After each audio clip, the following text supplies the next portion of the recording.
Well, I think astrology probably comes from Atlantis, but it has a really strong run in Babylon.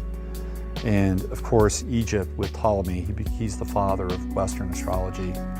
And that's where we have the template for astrology. I would say that ultimately it's probably off planet, like maybe it's from Sirius. That's my best guess. I think the original intention of astrology was to have a sort of a syncretic system that allowed people to navigate both, on land and sea, but also their lives. It is this kind of multidimensional navigational tool, and a tool to live by with the inner life, and a tool to travel by with the outer life. A lot of times we tend to think that this is all out there, right? But it's all happening inside of us. So there's no differentiation between the inner and the outer. So the map itself is really just an extraction of what's taking place on the inside. It's almost like, like in some shamanic cultures, they'll take an animal and they'll take the entrails out of the animal, right? And they'll throw it and they'll put it on a fire, or they'll throw them on the ground. They'll read the entrails.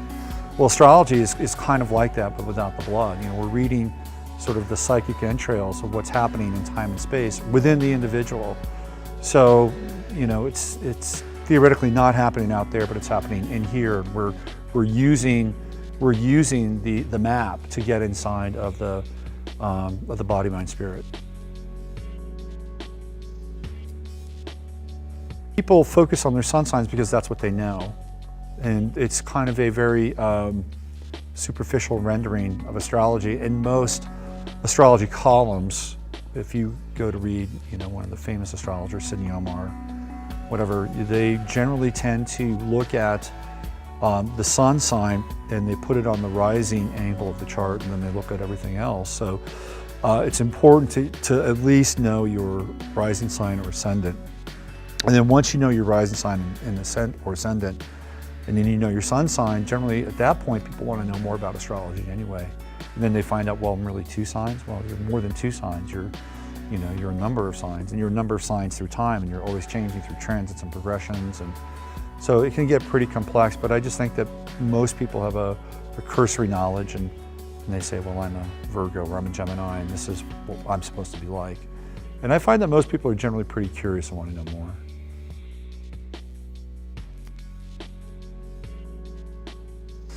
There are 12 houses in the chart, and the house is a zone or a sector or a mansion. Some people call them mansions. And that house is determined by the ascendant at the time of birth. And planets are then splayed across the chart based on the degree that they're in, and then they show up in the various houses. And if a planet lives in a particular house, you begin to look at that house, and there's an emphasis in the individual's life with that planet, with that house. And then we look at angles coming out of that house with the various planets across the chart.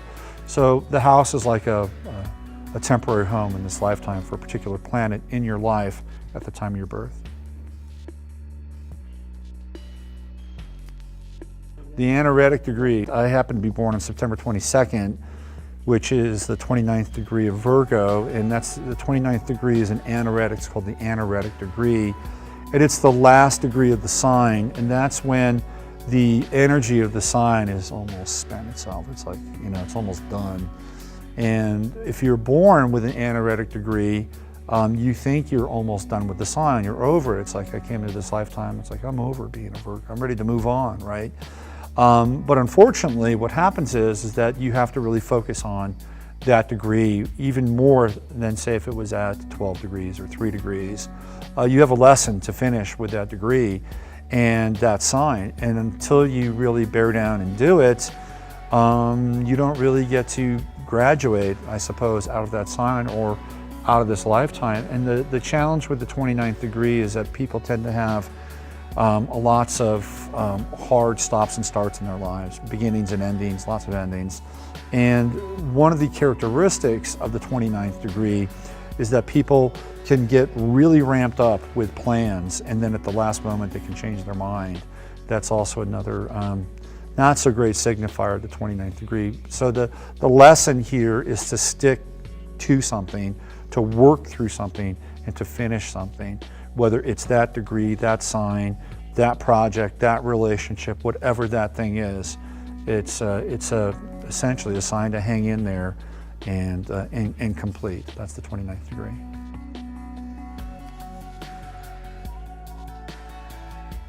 We can see this kind of ramping up, you know, with Pluto and Capricorn. It starts off in 1516.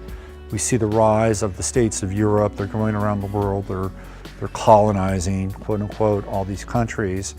And you have the rise to power of the aristocracy during that time. We're getting all these resources, spices, gold, silver, you name it. They're plundering, they're bringing it back to Western Europe. And what we're seeing now in this version of Pluto and Capricorn is kind of the apotheosis of that first wave in 1516. It's all part of this kind of ongoing narrative. Now in 1776, there's a break in that, of course, because the United States decides to take a left turn from Great Britain, although there are some people who will argue the fact that the British really won the war, they conceded the war, and there's all these documents and straw men and all the individual as an asset of the Bank of London, the City of London. So they'll tell you that the victory was a sham.